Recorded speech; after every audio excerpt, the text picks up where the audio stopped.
하나님 감사합니다. 오늘도 우리에게 구원의 감격을 가지고 하나님 앞에 나와 예배하게 하심을 감사합니다.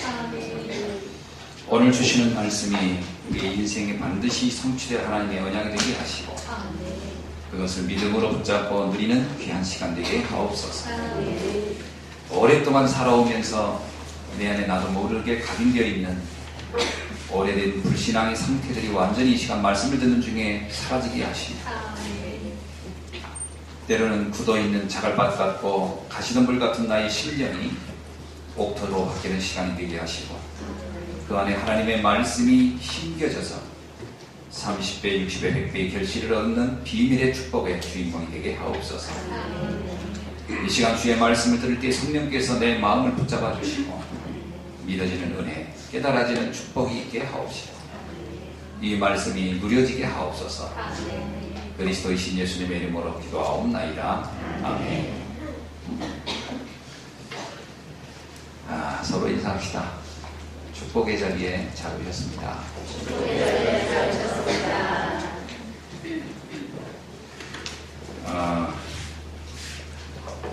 제가 말씀을 이렇게 볼 때마다 늘 한 가지 생각을 하는 게 있습니다. 그건 뭐냐면 이 말씀을 하나님은 나에게 주시는 말씀이라고 생각하고 받게 되죠. 그래서 구약을 읽으면서도 이거는 아브라함에게 주는 말씀이구나 라고 하는 게 아니라 지금 나에게 하는 말씀이구나 이런 생각을 가지고 말씀을 보게 됩니다. 오늘 이 고린도후서 5장에 있는 말씀도 그 내용은 여러분이 잔잔하게 읽어보면 이게 오늘 우리에게 바로 오늘 이 자리에 참여한 여러분에게 주시는 하나님의 약속이고 또 하나님의 응답이라고 이것 믿어지기를 바랍니다. 그래서 우리는 이 말씀을 받을 때 꼭 전제하는 게 있어요. 뭐냐면 내가 누군가를 알고 말씀을 들으셔야 됩니다. 나는 누굴까? 여기에 있는 여러분은 누굴까? 우리는 나를 아는 것 같지만 의외로 잘 몰라요. 그 나라고 하는 것이 하나님이 규정한 나를 보지 않고 사람들이 말해준 나를 자꾸 찾으려고 해요. 그래서 나를 놓치는 겁니다. 부모가 만든 나, 그건 진정한 내가 아니에요. 어떤 학교와 친구와 세상이 말하는 내가 사실은 진짜 내가 아닙니다. 진짜 나는 하나님이 말씀을 통해 확인시키는 것만 진짜 나라고 여러분이 아셔야 돼요. 그래서 창세기 1장 27절 28절에 보면 본래의 나를 여러분은 말씀을 통해 확인해야 합니다. 그 본래의 나는 누구냐? 하나님의 형상대로 창조된 영적 존재인 나입니다. 여러분 자신을 볼 때 나는 영적인 존재구나. 그걸 여러분이 먼저 늘 인식해야 돼요. 이걸 놓치게 되면 내가 영적인 존재라는 사실에 대한 감각을 가지고 있지 못하면 어떻게 되냐? 당연히 육신적인 것과 또 정신적인 것에만 우리의 관심이 집중될 수밖에 없습니다. 그러면 많은 것들을 놓치게 돼요. 항시 여러분이 기억하셔야 돼요. 내가 영적인 존재구나. 이 땅에는 영적인 존재가 여러 개가 있어요. 하나님이 영적이고 사단이 영적이고 마귀가 영적이지만 또 천사도 영적이고 그리고 저와 여러분이 영적입니다. 그렇죠? 영적인 것은 눈에 보이지 않으나 그것이 갖는 파워는 굉장합니다. 원래 보이는 것보다 보이지 않는 것이 훨씬 강해요. 여러분 어떤 사람이 마음에 어떤 보이지 않는 마음의 상처를 갖게 되면은 이게 굉장히 오랫동안 이 사람의 인생을 움직여요. 보이지 않는 게 훨씬 강한 겁니다. 누구를 미워한다, 좋아한다, 이게 굉장히 강력한 힘을 가지고 있어요. 그래서 보이지 않는 게 보이는 것보다 훨씬 강력하고 능력이 있다는 것을 세상은 분명히 말해주고 있는 거거든요. 그렇기 때문에 나를 잘 찾아야 돼요. 내가 영적 존재구나. 뿐만 아니라 거기에는 이렇게 하나님이 말합니다. 이 땅을 우리에게 다스리고 관리할 그 권한을 부여줬다는 거예요. 부여받은 거예요. 저와 여러분은 불신자 세계를 관리할 권한을 받은 거다라고 보면 됩니다. 우리가 받은 이 축복은 어마어마한 거예요. 그래서 이것을 사단은 자꾸 놓치게 하는 겁니다. 내가 받은 권한, 권리를 사단은 자꾸 모르게 하려는 거예요. 그래서 인간이 아주 보잘것없는 존재로 전락해서 살도록 만들려는 게 사단의 전략이에요. 그러니까 내가 나라는 인간은 좀 별 볼 일 없어 라고 하면 이건 완전히 그때부터 사단의 전략에 잡혀 들어간 겁니다. 그러니까 많은 사람들이요, 참 재미나죠. 공부를 못하면 인생 다 망쳤다고 생각해요. 과연 공부 가지고 인생의 모든 걸 결정합니까? 그럼 공부 배우지 않는 사람은 다 비참하게 살다 갔나요? 안 그렇거든요, 세상에는. 근데 이런 걸 가지고 나를 규정시켜버리려고 해요. 그게 사단의 전략 아닙니까? 뭘 하나 못한다면 넌 못난 사람, 너는 부족한 사람, 넌 할 수 없어. 이렇게 세상이 말해준 거 가지고 나를 규정받으려고 하는 거예요. 그러니까 이제 인생을 시작도 하는 10대 아이들이 난 인생 포기했대요. 난 그 얘기 들을 때 너무 기가 막힌 거예요. 어떤 군인은 군대 갔다 와서 자기에게 빚이 한 5천만 원 있었나 봐요. 그거를 갚을 능력이 없다고 생각하고 자살했어요. 생각해보세요. 그게 과연 맞는 말인가? 안 맞거든요. 그런데 이렇게 사람들은 자기를 놓친다니까요. 이게 작은 일이 아니고 오늘 우리 랩런트들 굉장히 심각합니다. 학교에 가보세요. 성적표로 사람을 숫자로 쫙 세워놓고서 성적이 좋으면 너는 성공자고 성적이 낮으면 너는 실패자라고 하는데 과연 그 말이 맞느냐고요. 부모가 부자면 그 인생은 행복하고 부자가 아니면 인생은 비참한 게 맞는 얘기입니까? 아니거든요. 그렇게 다 세상이 우리를 그렇게 인생은 살다 가는 거라고 말해놓고 있는 거예요. 그러면 부자들이 왜 자살합니까? 그들은 왜 비참하고 괴로워합니까? 그러면 안 맞는 말이잖아요. 그게. 돈 있으면 다 행복해야 됩니까? 그게 맞아야 되잖아요. 행복해야 되잖아요. 무조건 공부자는 무조건 다 성공해야 되잖아요. 과연 그렇습니까? 여기 선생님 계시면 용서하시고 들으세요. 그냥 예환입니다. 제가 학교 다닐 때 저희 학교 선생님 늘 그랬어요. 야, 공부 잘하면 잘 돼봐야 선생님 된다. 늘 우리 선생님들이 공부 반에서 제일 잘했던 사람들이 나 잘 된 거 선생님밖에 하는 거. 그럼 하는 얘기가 선생님 돈 개도 안 먹는 데잖아요. 자기 인생이 되게 재미없다는 거예요. 이거 제 얘기는 선생님 비하하려는 게 아니에요. 그걸 잘한다고 해서 되는 게 뭐. 그럼 하는 얘기가 공부를 잘하지 말고 인생을 잘하라. 그 얘기를 많이 했어요. 굉장히 중요한 얘기입니다. 저는 그때 그거요. 저는 대충 들었거든요. 예, 공부 못하니까 위로하려고 그렇게 하는가 보다라고 들었는데 이쯤 나이 먹고 보니까 그래, 인생을 알아야 될 거다. 그리고 영적인 세계를 알아야 돼요. 사단은 자꾸 우리를 놓치게 합니다. 여기에 속지 말아야 돼요. 요한복음 6장 63절로 64절에 보니까 살리는 것은 영이니 육은 무익하니라. 그리고 나서 64절에 굉장히 중요한 얘기를 해요. 우리 한번 읽어봅시다. 요한복음 6장 63절 64절.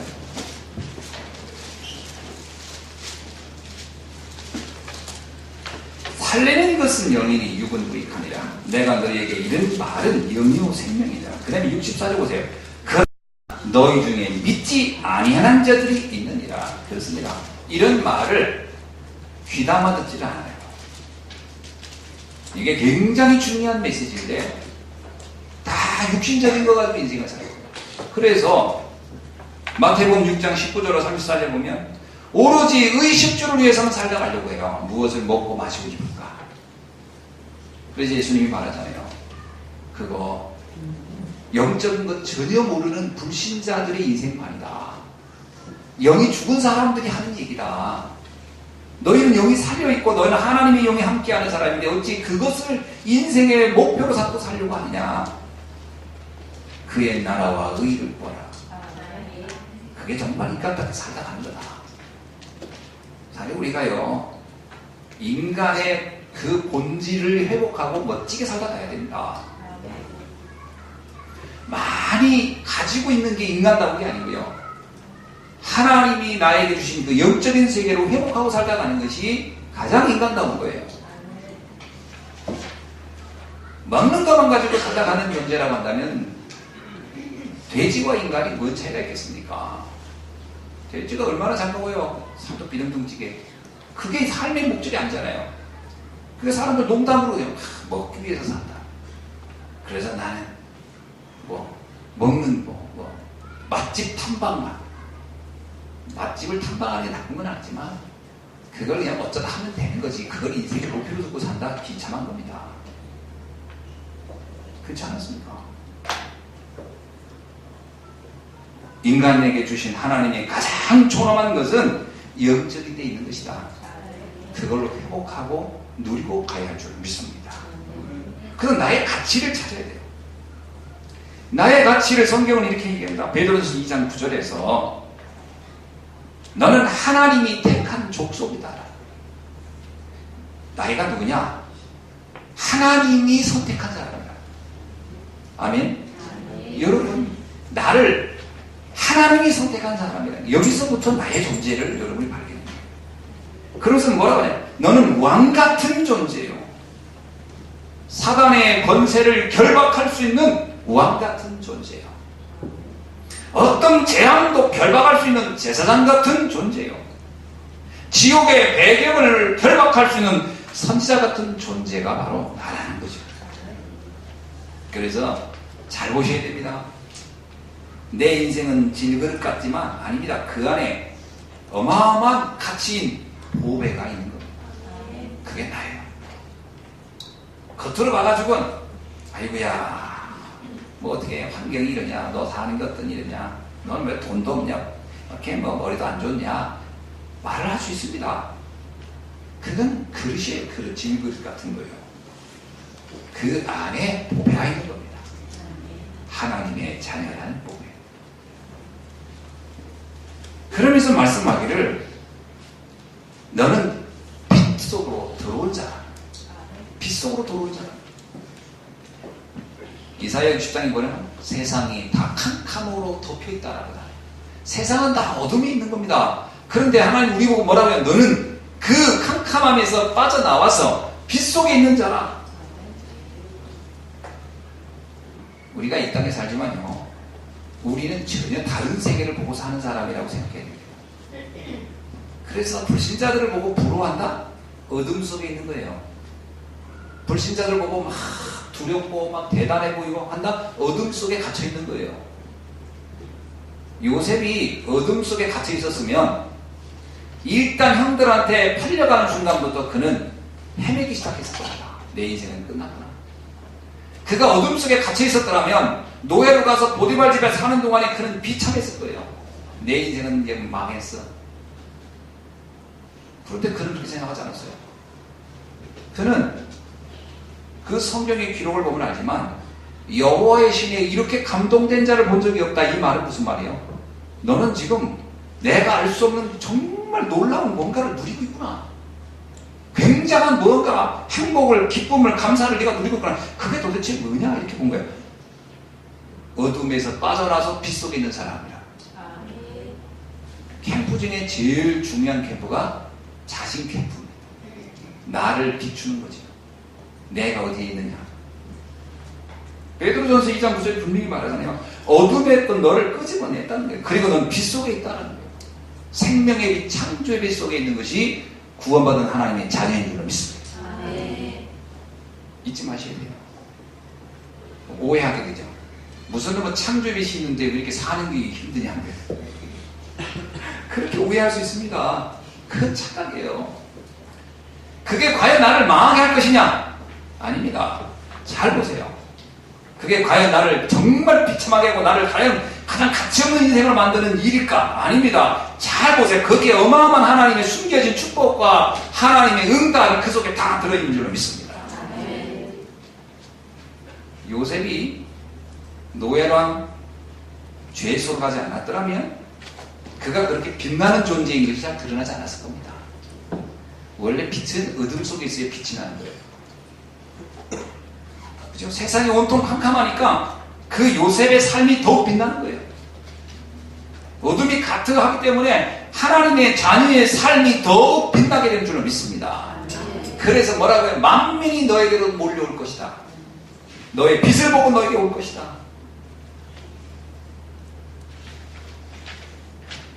그래서 문제가 아니고 그것을 잘 보면 축복의 현장이 된 줄로 믿습니다. 그럼 그 안에서 뭘 누리면 되냐? 하나님이 나와 함께. 정말 하나님이 나와 함께하는 걸 믿어보세요. 사단은 공격합니다. 어떻게 공격해요? 문제로, 사건으로 공격해요. 그거를 여러분 아시죠? 욥이 그걸 기가 막히게 하는 거예요. 사단이 문제로 막 공격합니다. 욥은 어떻게 보냐? 상관없다는 거예요. 내가 원래 세상에 올 때 빈몸으로 왔다. 갈 때도 빈몸으로 간다. 그런데 하나님은 나에게 영원한 천국을 약속했다. 이 땅에서 뭐가 좀 사라진다고 그게 뭐 이렇게 대단한 일이겠냐. 이게 욥이 생각한 거예요. 사단이 그 욥을 놓고 감당이 안 되는 거예요. 보통 사람 같으면 이 땅의 것을 붙잡고 막 몸부림치고 애벌곡발하고 이것 때문에 살 수 없네 죽네 하는데 욥이 상관없다는 거예요. 돈이 없어져? 그럴 수 있지 뭐. 건강이 없어져? 그럴 수 있지. 심지어 내 자녀가 죽어? 그럴 수도 있지. 생명이 하나님 손에 있는데 어떡하겠냐. 그렇게 생각한 거예요. 그때 옆에 있던 친구들이 뭐라고 합니까?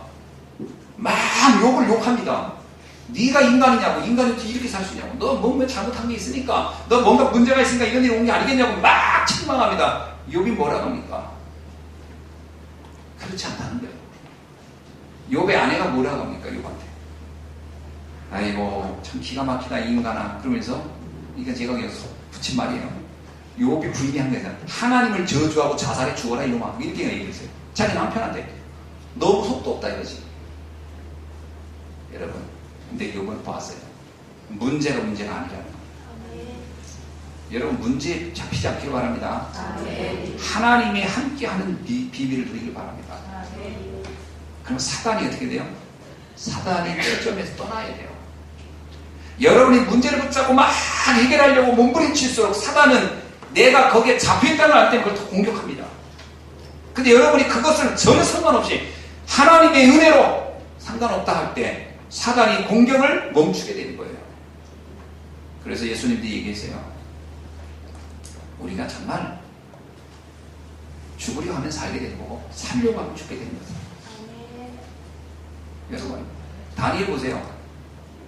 죽으면 내가 사자굴에 들어가서 죽어도 상관없다. 그렇게 결정을 해버리는 거예요. 그러니까 사단이 어떻게 할 수가 없는 거예요. 그냥 나 죽겠다는데. 에스더가 뭐라 합니까? 난 죽으면 죽을 것이다. 살면 감사하지만 죽어도 난 감사합니다. 상관이 없다. 이렇게 얘기를 하는 거예요. 사단이 더 이상 공격을 할 수가 없는 거죠. 이 결론을 여러분이 가지시기 주에 축원합니다. 자꾸 문제가 오면요, 그 문제를 어떻게 바꿔보려고 막 몸부림치거든요. 그러면 잡혀 들어가요. 사단의 덫에 걸려들어요. 여러분 수렁에 빠지면 움직일수록 더 빠져들어가는 거예요. 하나님을 붙잡으셔야 돼요. 아멘. 여러분은 빛의 존재예요. 어둠 속에 있는 것 같은 아닙니다. 빠져나온 사람입니다. 아멘. 하나님이 나와 함께하는 것을 누리는 귀한 날 되게 주여 축원합니다. 아멘. 지금도 하나님은 세 가지를 역사하고 있어요. 뭐냐? 말씀을 성취하고 있어요. 잘 들어보세요. 하나님은 지금까지 한 번도 말씀을 성취 안 한 적이 없어요. 마태복음 5장 8절 진실로 너희에게 이르노니 천지가 없어지기 전에는 율법의 1.1획도 결코 없어지지 아니하고 다 이루리라. 하나님의 말씀은 다 이루어진다는 거죠. 실제로 사도행전 1장 8절에서 예수님이 제자들에게 얘기했어요. 내가 성령 충만 받고 권능을 받으면 예루살렘, 유다, 사마리아 땅끝까지 이르러 복음의 증인이 될 것이다. 예루살렘에 지금 마가다락방에 이제 겨우 모여서 있는 그 힘든 상황에 지금 뭐 죽음이 내일 문 앞에 있을지도 모르는 위험한 상황에 있는 사람들에게 주님이 한 얘기예요. 예루살렘, 유다, 사마리아 땅끝까지 너희들은 수많은 사람을 살리는 일을 할 것이다. 그 말이 그대로 이루어졌어요. 예루살렘에서 사마리아로, 안디오게로, 마게도냐로, 데살로니가로, 고린도로, 에베소로, 그리고 로마로, 그리고 유럽으로, 미국으로, 전 세계로 복음은 전해졌습니다. 말씀이 멈춘 적이 없어요. 그렇다면 지금 우리에게 주신 하나님의 말씀도 성취되고 있는 줄로 믿습니다. 말씀 멈춘 적이 없어요. 그래서 오늘 이 강단에서 선포되는 말씀도 하나님의 약속으로 잡는다면, 언약으로 잡는다면 이 말씀은 잡는 자를 통하여 성취되는 일이 일어날 줄 믿습니다. 데살로니가전서 2장 13절에 이런 말씀이 있어요. 너희가 우리에게 들은 바 하나님의 말씀을 받을 때에 사람의 말로 받지 아니하고, 그렇습니다.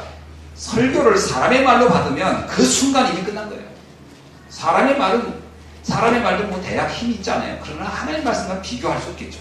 사람의 말로 받으면, 설교 말씀을 사람의 말로 받으면 끝난 거예요. 아무것도 일어날 수 없어요. 그러나 이 말씀을 하나님의 말씀으로 받으면 그 말씀이 또한 너희 믿는 자 가운데서 역사합니다.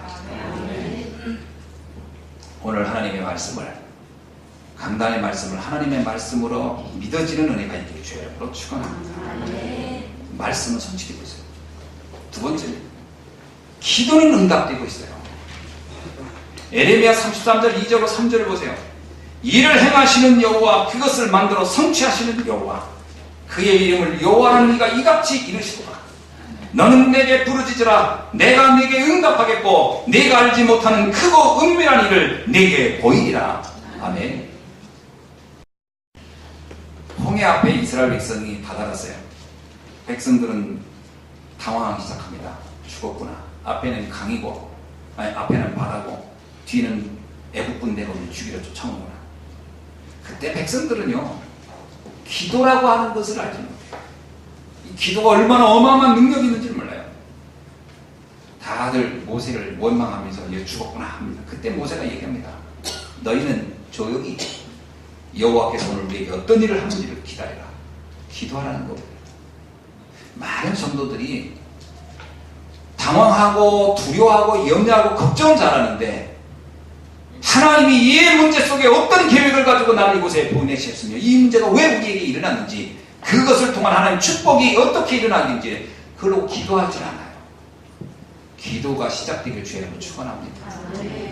하나님이, 예수님이 그러잖아요. 베드로가 주는 그리스도시여 살아계신 하나님의 아들이십니다라는 고백을 했을 때, 바요나 시몬아 네가 복이 있도다. 그러면서 네가 천국 열쇠를 내가 네게 주노라. 네가 이 땅에서 매면 하늘도 매이고 이 땅에서 풀면 하늘도 풀리리라. 기도에 대한 약속이거든요. 제가 이게 사람이 참 희한해요. 이렇게 편안할 때는 별로 기도가 잘 안 되는 것 같아요. 주로 이제 어려움이 올 때니까 기도가 되죠. 저도 한동안 오랫동안 내 삶이 너무너무 잘 안 될 때 하나님께 그런 기도했어요. 하나님, 혼자 생각해도 처음에는 이런 기도했죠. 큰 교회, 여유 있는 삶, 이것 놓고 기도를 막 했어요. 야, 근데 신기하죠. 그건 기도했지만 사실 기도를 믿은 것도 아니고, 내가 이제 내 욕망, 내 욕심을 채우기 위해서 그런 기도를 막 하는 거예요. 어디 좀 막 사회비 많이 주는 데는 없나? 큰 교회는 없나?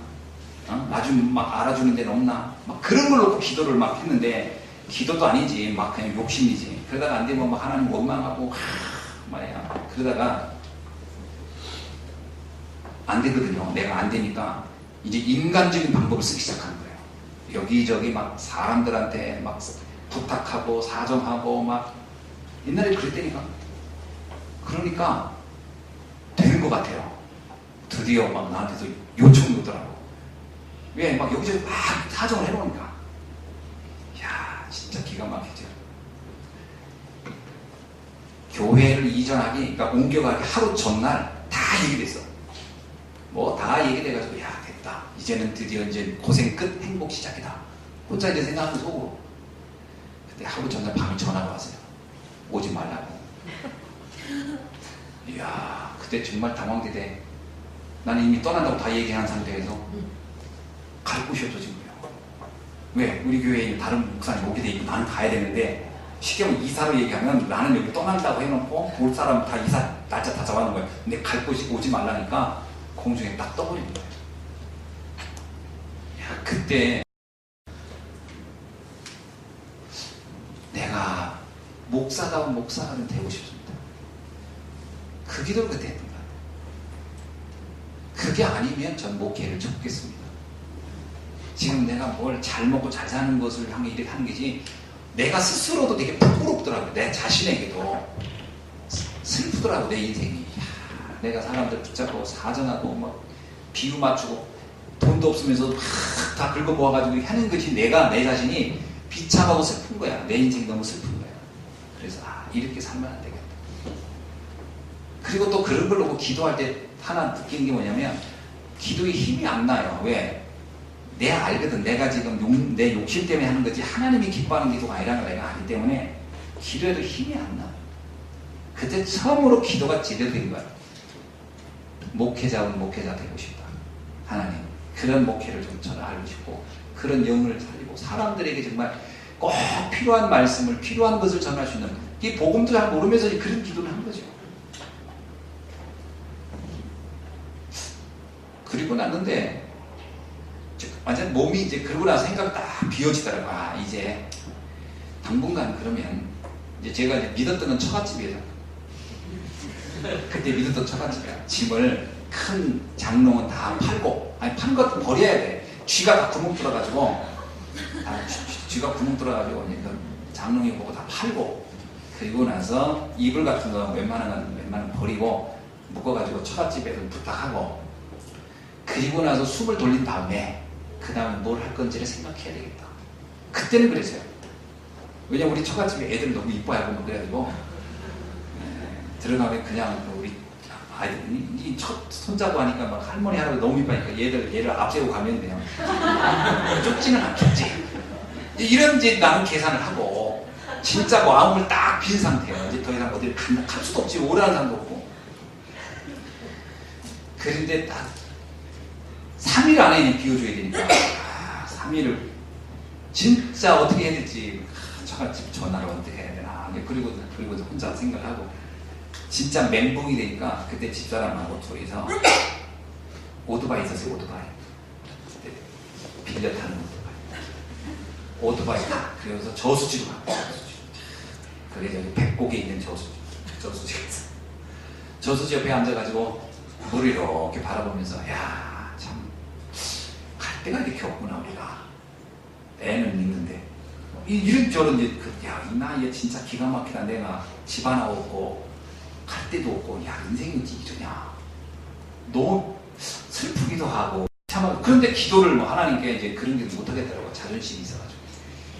그래서 목사다운 목회가 되지 않는 한은 접든 가야 되겠다, 이런 생각을 하고, 그때 가장 마음에 그런 기도하면서 나도 모르게 눈물이 나더라고. 아무것도 모르고 내가 목회했구나. 그러니까 이런 결과가 오는구나. 좀 한심하구나 내가. 그리고 집에 돌아왔는데요, 전화가 와요. 인천에서. 전혀 생각지 않았던, 내일 이틀 후에 짐을 싸서 우리 교회로 올 수 있겠냐고. 왜요? 했더니 내가 다른 데로 떠나게 됐는데 후임자가 생각이 안 나는데 갑자기 내가 생각나더라면서 오라는 거예요. 그래서 내가 이랬어요. 죽으라는 법은 없구나. 아무런 대안도 없는데. 그래서 번개같이 뒤도 안 돌아보고 짐을 싸고 인천 갔던 거죠. 얼마나 급하게 움직였는지 그 교회 성도님도 내가 온지도 모르고 아무도 마중 나온 사람이 없었어요. 왜? 너무 갑자기 번개같이 일이 돼가지고. 그 목사님도 갑자기 떠나고 나도 갑자기 가. 제가 그때 이런 생각을 했어요. 그래, 뭐 하나님이 다른 계획이 있겠지. 근데 거기서 숨 돌렸는데 그 교회에서 금방 떠나게 됐어요. 숨 딱 돌리고 나니까. 이게 갈 곳이 아니고 잠시 하나님 나를 비를 피하게 하시더라고요. 잠깐 비를 피하게. 이삿짐을 풀지도 못한 게 많았어요. 바로 그냥 몇 개 풀어놨다가 나중에 다 싸고 온 것이 천안입니다. 그 천안을 온 거예요.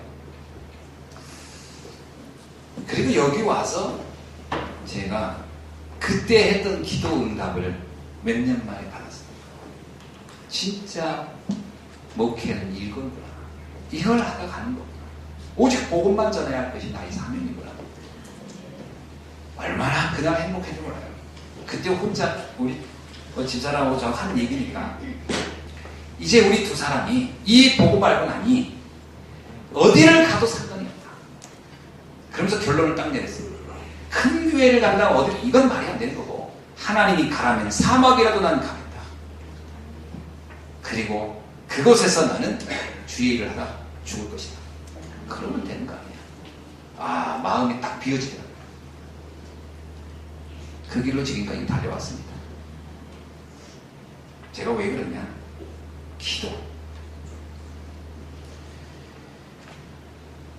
기도가 정말 마음을 담은 기도가 시작되게 주에는 축원합니다. 뭘 달라 먹을 걸 달라 입을 걸 달라 하지 마시고 하나님 그의 나라와 의를 구하는 그 일에 내가 하나님 쓰임받다 가게 하여 없소서. 인간이 한 번 와서 가장 존엄한 영적 존재로 살다 가는데 그건 놓고 내가 한번 인생을 살다 정말 이 불같이 살다가 한번 가겠습니다. 이런 기도를 한번 해봐야 되지 않겠나 하는 생각입니다. 요한복음 16장 24절에 이런 말씀이세요. 지금까지 너희가 내 이름으로 아무것도 구하지 아니하였으면 구하라. 그리하면 받으리니 너의 기쁨이 충만하리라. 저는 전에 이 선포가 이해가 안 됐어요. 왜 이해가 안 되냐면 지금까지 너희가 내 이름으로 아무것도 구하지 아니하였으면 구하라. 뭐 알겠어요. 이제 구하면 되는구나. 근데 그리하면 받으리니 이것도 알겠어요. 구하면 주신다는 거구나. 근데 그 다음에 응답이 기가 막혀요. 뭐냐면 너희 기쁨이 충만하리라. 내가 원하는 걸 얻어서 기쁨이 충만하다는 말이 아닙니다. 하나님이 원하는 걸 주겠다는 거예요. 그러면 기쁨이 충만한 거죠. 기도의 응답은 기쁨에 있는 겁니다. 그죠? 뭘 얻고도 기쁘지 않다는 건 얻은 게 아니잖아요. 하나님은 기쁨을 주겠다는 거예요. 마태복음 7장 7절로 8절에 구하라 그리하면 너에게 주실 것이요 찾아라 그리하면 찾아낼 것이요 문을 두드리라 그리하면 너에게 열릴 것이니 구하는 이마다 받을 것이요 찾는 이가 찾아낼 것이요 두드리는 이가 열릴 것이니라. 오늘 하나님의 자녀로서 그리스도의 이름의 권세를 가지고 정말 하나님이 기뻐하는 그곳에 쓰임받는 일을 놓고 여러분이 한번 구하고 찾고 두드리는 기도의 비밀과 기도의 응답 속에 들어가길 주의 이름으로 축원합니다. 주님은 지금도 기도 응답을 하고 있어요. 세 번째입니다. 주님은 지금도 전도의 역사를 하고 있어요. 전도가 뭡니까? 전도는 복음으로 행복한 상태가 나타나는 거예요. 그게 전도입니다. 전도는 막 누구를 붙잡고 괴롭히는 게 아니고 막 교회 오라고 막 이렇게 하는 게 아니고요. 복음으로 행복한 상태가 나타나는 거예요. 그래야 전도가 돼요. 그래서 복음은 누리고 그것을 누리고 있는 중에 상대들이 보고 나도 당신이 누리는 그 기쁨을 나도 갖고 싶다. 이렇게 할 때 전도가 되는 거예요. 전도는 테크닉이 아닙니다. 전도는 내면에 있는 복음을 누릴 때 나오는 결과예요. 그런데 하나님이 전도의 주체는 하나님입니다. 그래서 사도행전 13장 48절에 영생을 주시기로 작정된 자는 다 믿더라. 전도는 예비된 자를 찾는 겁니다.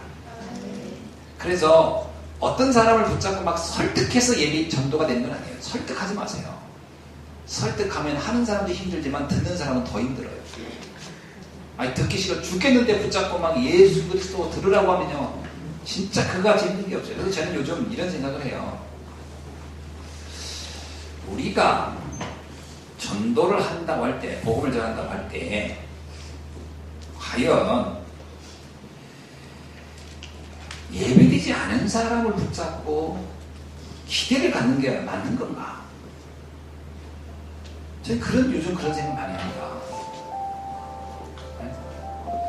어떤 사람은 복음을 말하면요, 이게 굉장히 괴롭게 들리는 사람도 있을 거라는 거예요. 그러면 그 사람한테 굳이 괴롭게 할 필요가 있겠나? 그건 하나님 뜻이 아니겠다는 생각이 들어요. 예수님 그러잖아요. 가서 너 안에 있는 복음을 말했는데 그 사람이 듣지 않고 거절하거든. 그 사람 붙잡고 설득하고 설명하고 해서 바꾸나라 이러지 아니냐고요. 그냥 그 자리에서 발에 먼지 탁탁 털고 돌아서 와라. 그 사람 그렇게 괴롭히지 마라. 그리고 너를 기다리는 사람이 많이 있다. 요즘 제가 그런 생각을 해요. 싫어하는 사람을 붙잡고 말할 필요가 없겠다. 요즘은 제가 옛날에는 막 누군가를 붙잡고 설명하고 뭐 해야지라고 하다가 요즘은 이런 생각을 완전히 바꿨어요. 그래서 나를 원하는 사람만 나는 만나리라. 나를 만나고 싶어 하는 사람만 내가 만나주리라. 저는 요즘 그래서 굉장히 편해요. 그래서 뭐 아무것도 없는 나를 원하는 사람이 아무도 없는 날이구나. 그리고 이제 그날은 놉니다. 뭐 어떡하겠어요. 원치 않는 사람 붙잡고 와서 괴롭히는 것보다 낫지 나도. 그러다가 누가 오라고 하면 또 가는 거고. 지난번에 사무실에 앉아있는데 어떤 분이 찾아왔더라고요. 처음 보는 분인데 옷을 빨간 옷을 입고 오셨길래 처음에는 화장실을 찾나 싶어가지고 교회 문 열어놓을까 그러니까 알려주려고 했는데 그분이 나를 보더니 반갑게 자꾸 원래 화장실을 보러 온 사람은 저하고 얼굴 안 마주치고 쑥 들어갔다 싹 나가거든요. 나를 보고 막 얼굴을 마주치고 이렇게 막 아는 척 하려고 하더라고요. 그래서 이분은 다른 목적으로 왔구나 했더니 같이 우리 교회 집사님하고 같이 왔었어요. 근데 내가 잠깐 들으시라고 했더니 그랬더니 뭐 본인 얘기를 막 하시더라고요. 그렇습니다. 저는 그냥 가만히 앉아있다가 그분이 당신 얘기를 다 하더라고요. 뭐 나는 이렇게 살았고 이렇게 살았고 그건 저 다 들어주고요. 그리고 나서 이제 제가 할 시간이 됐으니까 이제 제가 또 복음 전하고 이분 영접하고 너무 감사하다고 내가 이런 복음 처음 들어봤다고 그리고 다음 주 수요일부터 말씀 계속 듣고 싶다고 전도 얼마나 쉽습니까? 사무실 가만히 놀고 있었는데 그분이 찾아와서 말씀 듣겠다니까 이거 같이 처음 쉬운 전도가 어딨어요? 그 내가 그랬어요. 어떻게 오셨어요? 그랬더니 교회 구경하러 왔다. 처음에는 우리 교회 집사님이 스마트폰으로 교회를 보여준다고 해서 스마트폰도 교회 보여주는 줄 알고 스마트폰을 보여주겠지 하고 기다렸더니 차를 타라더니 교회를 열고 끌고 그러니까 실물을 보여주러 온 거지. 실물을 보여주러 왔다가 이제 저는 만난 거지.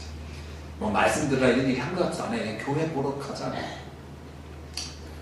그래서 참 하나님은 여러 가지 방법으로 전도하시는구나. 네? 영생업계로 작정된 자는 다 믿더라. 그러니까 예비 안 된 사람을 만나서 전도하려고 하면 힘든 거예요. 그러니까 전도는 어떤 면에서요. 하나님이 예비한 사람을 찾는 것이다. 예, 그렇습니다. 간단한 거예요. 그리고 캠프는요. 가끔 캠프 하자고 그러면 성도님들이 당황하더라고. 캠프요? 캠프하면 막 가가지고 지나가는 사람 붙잡고 막 얘기하는 줄 알아요. 아닙니다. 캠프는 그렇게 안 합니다. 캠프는 어떻게 하냐? 가서 그냥 놉니다. 단국대 캠프 한다면 단국대 가서 놉니다. 그러면 점심시간 되면 점심 먹고 가장 좋은 카페 가서 이야기하고 그리고 그냥 여기저기 등나무 밑에 가서 얘기하고 대화하고 포럼하고 그럽니다. 그러면 신기하죠? 예비된 사람이 만나져요. 지난번 거기다 내려오다가 생긴 게 외국인같이 생겨가지고 외국에서 왔어요? 라고 한마디 했더니 본인이 딱 얘기를 해서 만난 거야. 스위스 사람이에요. 한국말 굉장히 잘하고 전도가 얼마나 쉽습니까? 그럼 그런 일이 매일 있냐? 매일 없어요.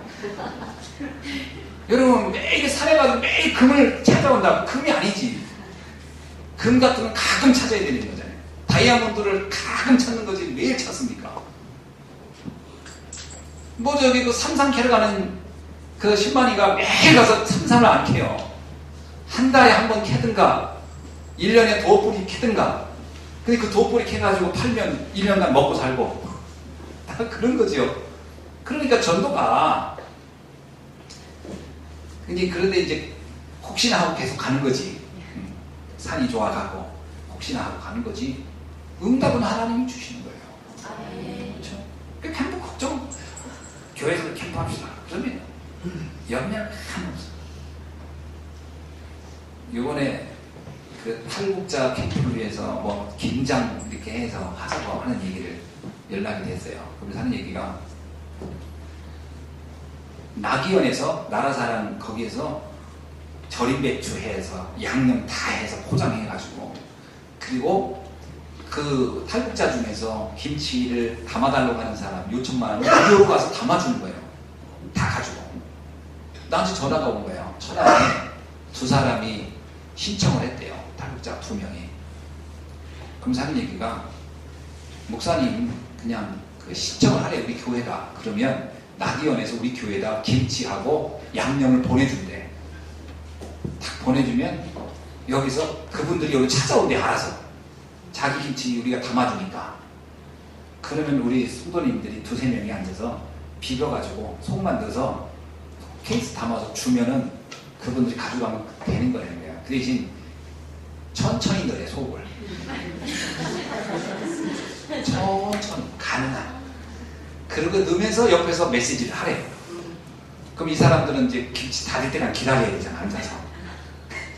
그 사이에 김치 하나씩 뜯어서 줘가면서 복음을 전해서 영접을 시키라는 거예요. 얼마나 좋습니까? 본인들은 또 김장해달라고 부탁을 하고 낙이원에서는 또 배추하고 양념을 여기 보낸다고 하고 우리는 그냥 좀 시간 있는 분들이 한 2-3명이 앉아서 비비고 그러고 말씀 전하고. 쉽죠? 예비린 영혼을 찾는 겁니다. 그거는 그분이 이제 김장만 가지고 가면 그거를 또 그럼 알아서 하는 거고 갔다가 또 먹고 맛있으면 다른 분들 또 부탁해주고 보내고 있고 그건 하나님이 하시는 일입니다. 자, 2번째. 구원받은 성도에는 3가지 일이 반드시 일어납니다. 하나님은 말씀을 성취하고 기도를 응답하고 전도의 역사를 이루고 있는 동시에 우리에게는 어떤 일이 일어나냐? 사단이 결박되고 재앙과 저주가 결박되고 지옥의 배경이 결박되는 역사가 일어나는 줄 믿습니다. 그거는요, 왜냐하면 여러분이 빚을 가지고 있기 때문에 흑암이 다 결박됩니다. 그래서 여러분이 복음 가지고 있으면 돼요. 뭘 하려고 하지 말고 누리시면 돼요. 정말 그리스도가 모든 것이요, 그리스도가 완전한 것이요, 그리스도가 충분한 것이라고 믿고 행복을 누리고 계시면 됩니다. 아, 목사님이 힘든 일이 있고 뭐 일이 꼬이고 하는데 그건 지금 당장 꼬이는 것 같지만 그게 꼬이는 게 아닙니다. 잠깐만 기다려보세요. 하나님이 거기서 어떻게 놀라운 역사를 이루는지. 성경에 이런 표현이 있어요. 신묘막측하다. 하나님이 하시는 일이 신묘막측하다요. 이 단어가 무슨 뜻이냐면요, 예측할 수도 없고 예상할 수도 없고 어떻게 가늠할 수도 없는 신비한 일이 일어난다는 거예요. 누가요? 하나님이. 누구를 통해요? 그 하나님이 하시는 것을 믿는 사람을 통하여. 오늘 이 비밀이 여러분에게 일어나기를 주의 이름으로 축원합니다. 그리고 성도들에게는 영원한 세계가 보장된 것이죠. 3가지가 보장됐어요. 영원한 세계가 주어진 거예요. 믿을 때. 아멘? 그렇습니다. 믿을 때 저와 여러분에게 영원한 생명이 주어진 거예요. 요한일서 5장 11절로 10절이니까 또 증거는 이것이니 하나님이 우리에게 영생을 주신 것과 이 생명이 그의 아들 안에 있는 그것이니 이 아들이 있는 자에게는 생명이 있고 하나님의 아들이 없는 자에게는 생명이 없느니라. 예수가 그리스도라고 믿어지는 여러분에게는 영원한 생명이 이미 우리에게 주어진 줄로 믿습니다. 2번째는요, 영원한 천국이 보장된 거예요. 골로새서 1장 13절에 보니까 그가 우리를 흑암의 권세에서 건져내서 그의 사랑의 아들의 나라로 옮기셨느니라. 하나님의 나라로 옮기셨대요. 고린도후서 5장 1절 오늘 읽은 말씀에는 뭐가 있죠? 하늘에 있는 영원한 집이 우리에게 있는 줄 아느니라. 하늘의 영원한 천국이 우리에게 보장됩니다. 3번째는 영원한 응답이 남아있습니다. 우리에게 영원한 응답이 남아있어요. 지금 받은 응답은, 진짜 응답은 아직 안 왔어요. 히브리서 11장 4절에 보니까 아벨과 가인 얘기하시죠? 가인이 아벨을 죽였잖아요. 그래서 아벨은 죽음을 당했어요. 근데 아벨은 복음이 뭔지 알고 예배를 드려서 하나님께 축복을 받았던 사람인데 그 영적 축복을 받은 거죠. 그런데 가인은 그걸 이해 못하고 도리어 질투해서 육신적으로는 아벨을 죽였어요. 자, 그러면 육신적으로 보면 아벨은 참 비참한 사람이고 실패한 인생 아니겠냐라고 생각하기 쉽습니다. 근데 성경은 그렇게 말하잖아요. 히브리서 11장 4절에 이렇게 얘기해요. 그가 죽었으나 그는 믿음으로써 지금도 말하고 있느니라. 놀랍죠? 수천 년이 지났지만 아벨의 그 믿음의 역사와 아벨의 삶은 수많은 사람에게 지금도 증거되고 있느니라. 열매는 그 이후에 온 거예요. 엘리야가 로뎀나무 밑에서 지금까지 자신이 했던 사역들이 별스럽지 않다는 착각을 하고 너무 낙심해가지고 또 이 아합왕과 이세벨이 자기를 죽이려고 하니까 거기서 하나님께 죽여달라고 합니다. 얼마나 힘들었으면 죽여달라고 했겠어요. 이제 더 이상 사역할 수가 없다 이런 얘기겠죠. 근데 엘리야는 자기 인생이 다 끝난 줄 알았어요. 근데 하나님은 엘리야에게 뭐라고 하냐면 내가 하려고 하는 건 아직 시작도 안 했다. 그래서 엘리야에게요 나라의 임금을 바꾸고 그를 이어서 하여 사역할 엘리사를 세우고 그리고 7천 제자를 세우는 역사를 약속하고 그에게 그거를 증거로 줍니다. 지금 우리의 삶이 힘듭니까? 어렵습니까? 막막합니까? 하나님이 하시려는 축복은 아직 시작도 안 했어요. 근데 우리는 지금 내가 어렵다고 해서 하나님도 사역을 다 중단한 줄 알고 있단 말이에요. 아닙니다. 진짜 하나님의 역사는 시작도 안 했다니까요. 특히 우리 렘넌트 잘 기억하세요. 여러분들이 지금 뭐 어렵다, 힘들다, 뭐 때문에 안 된다. 그게 끝이 아닙니다. 하나님의 진짜 축복은 아직 시작도 안 했어요. 시작도 안 했는데 뭐 된다, 안 된다, 있다, 없다, 뭐 이런 얘기를 하는 것 자체는요. 가난한 신앙인 거예요. 가난한 사람이에요. 가난한 사람은 뭐 좀 돈이 좀 없어도 아이고 없다, 돈 있으면 아이고 있다 이러거든요. 진짜 부자는 몇 억씩 빠져나갔다 들어왔다 해요. 있다 없다를 안 해요. 없는 사람이 뭐 조금 되면 된다, 조금 안 되면 안 된다 그러지. 그래서 가난한 신앙이 되면 안 돼요. 결단하지 마세요. 어떤 결단? 안 된다는 결단. 난 안 돼, 절대 안 돼. 큰 결단 하지 마세요. 이런 결단. 하나님의 축복은 아직 시작도 안 했습니다. 진짜 응답은 아직 멀었어요. 저는 요즘 새로운 기도가 시작됐어요. 하나님 100명의 목사를 세우는 목회자가 되고 싶습니다. 300명의 장로를 세우고 싶습니다. 이방인들이 찾아오고 나그네가 올 수 있고 렘넌트들이 모여들고 집중의 응답을 누리고 체험할 수 있는 그런 교회를 세워 후대에게 남기고 싶습니다. 그리고 후대들의 미래를 준비할 수 있는 곳곳에 RUTC를 세우고 싶습니다. 요즘 이런 기도를 하고 있어요. 이 응답은 아직 오지 않은 응답이에요. 저는 올 거라고 봅니다. 제가 나이가 딱 맞아요. 이 응답받기에. 응답받기에 딱 맞는 나이에요 지금. 아무리 생각해도 이때가 부터가 진짜 것 같아요. 말씀을 맺습니다. 무엇을 해야 된다는 것보다 무엇을 알아야 하는 것이 더 중요합니다. 그러니까 하는 것보다 더 중요한 것은 아는 거예요. 깨달아야 돼요. 하나님은 우리가 뭘 하기를 원하지 않습니다. 뭘 한들 뭘 얼마나 하겠습니까?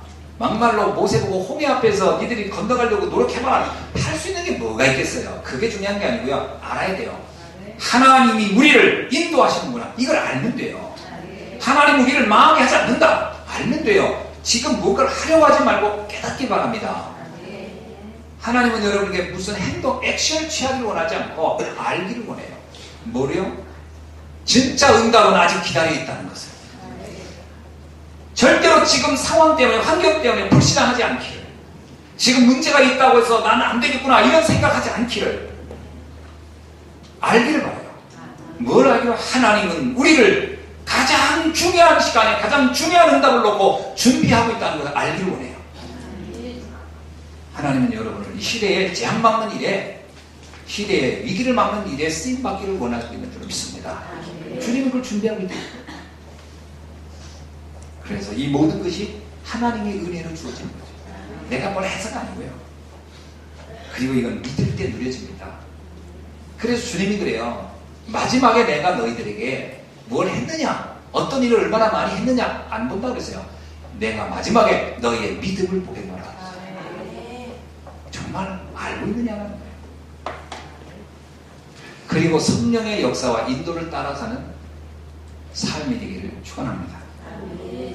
사실 뭐 성령의 역사와 인도를 따라간다 이 말을 하면 이게 굉장히 애매하게 들릴 수 있어요. 아니 목사님, 성령 인도는 뭐고 성령 충만이 뭐고 성령을 따라간다는 건 뭐며, 그게 좀 어려워요 라고 할 수 있을 겁니다. 근데 의외로 굉장히 간결하고 명쾌해요. 복음에 유익되면 됩니다. 그리고 전도와 선교의 흐름을 내가 마음에 담으면 돼요. 아, 복음이 소중하구나. 전도는 하나님이 지금 하고 계시구나. 선교는 소중한 일이구나. 알고 있고요. 내가 그곳에 내 인생을 함께 살기를 원한다라고 마음만 담아도 돼요. 그러면 하나님은 역사하십니다. 우리의 어떤 큰 행동을 통하여 하나님이 하시는 게 아니고 우리의 중심을 보고 하시는 겁니다. 그래서 하나님이 다윗을 보고 이래요. 그는 내 마음에 합한 자라. 그는 나와 통한다는 거예요. 아, 그 다윗의 생각이 나를 감동하게 하는구나. 이거거든요. 여러분이 하나님과 마음이 통하면 됩니다.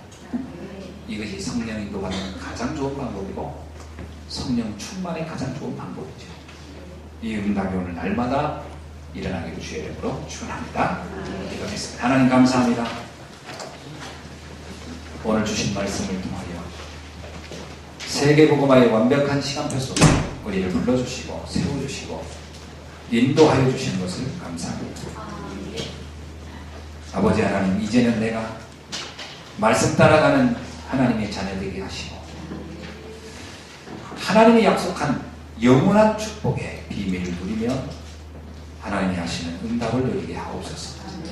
그리스도이신 예수님의 이름으로 기도하옵나이다. 아멘.